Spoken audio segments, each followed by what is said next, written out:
18 яшьтан 70 яшькә хәтле булган клиентларга бирелгән кредит.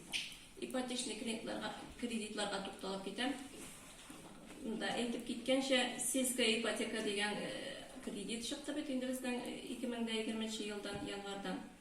Моны бу целевое назначениесе моны йорт сатып алу һәм йорт төзү өчен авыл җирлекләрендә подрядчиклар аркылы дип әйтелеп китте инде.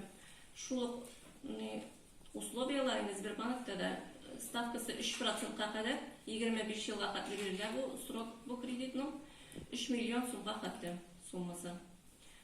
Бу программага Сбербанк әле апрель-май айларында гына кертеп китәчәк. Заявка ала башлаячакбыз.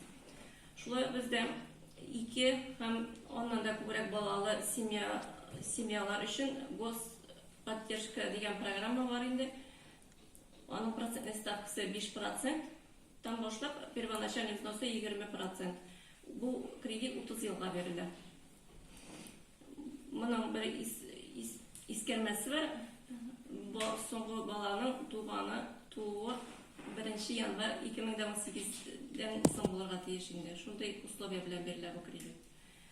Яшь гаиләләр өчен тоже ипотека бар безнең.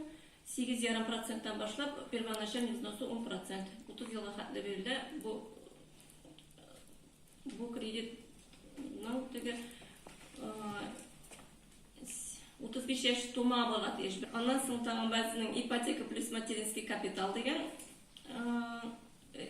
ипотечный кредит бар. Моның процентный ставкасы 8,5%-тан башлап первоначальный взносы 10%-тан башлап 30 елга бирелә. Бу тоже безнең. Аннан соң рефинансирование башка банктагы ипотечный кредитларыгызны ябарышны инде бу. Ставкасы 9%-тан башлап первоначальный взносы 15%. Бу тоже 30 елга хәтле бирелә. Безнең Сбербанкта Дом Клик дигән интернетта сайт бар. Шунда кирип бөтен заявкаларны бирергә кирәк инде жилищный ипотечный кредитлар алыр өчен. Или безнең офиска мөрәҗәгать итәргә кирәк.